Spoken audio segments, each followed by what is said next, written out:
我覺得係阿萬師傅同阿葉問喺佢嗰個會館嗰度打嗰場出嚟個感覺係幾好嘅。最尾嗰場雖然係淨係得個音樂，flashback 翻以前3集嘅畫面嗰場，個音樂係做得好好嘅嗰場，係可以帶動到嗰個情緒。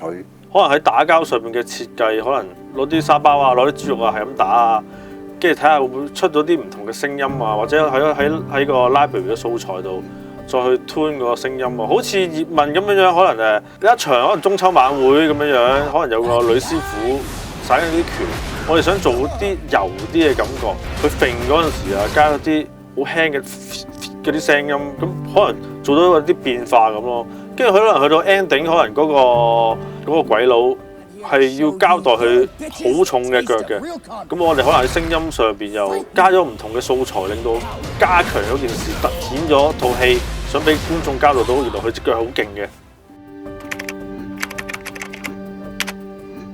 可唔可以俾觀眾投入咗落去套電影？喂，好似係置身於嗰個場景咯，戰爭片咁樣啦，槍戰啊、爆炸咁樣。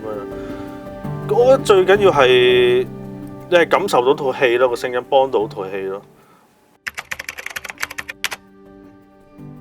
係俾唔到㗎。以我嚟講，我都係睇荷里活嘅戲去參考係點樣做法啊，或者因為始終好多地方都冇得比㗎。你譬如話收費啊，可能佢哋收過千萬做一套大製作嘅聲音後期，我哋可能收幾十萬。呢樣嘢已經係一個好大嘅分別，同埋好多嘢都係佢哋諗出嚟㗎啦。譬如話，我哋買嗰啲sound effects 嗰啲碟咧，都係佢哋溝出嚟㗎。好多嘢都係。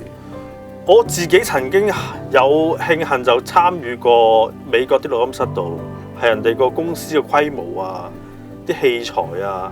就算工作啲人啊，都係多好多。咁呢樣我覺得係可能佢哋嘅優勝啦。但係你問我，最緊要都係人咯，即係嗰個人做嘅嘢得唔得咯？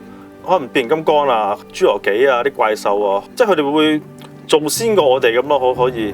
但係如果調翻轉係我哋香港電影可以拍到一啲先例嘅咧，咁可能我哋創造咗啲聲，可能佢哋參考我哋都唔定。咁你話我哋香港同荷里活比，我唔覺得我哋冇得比咯。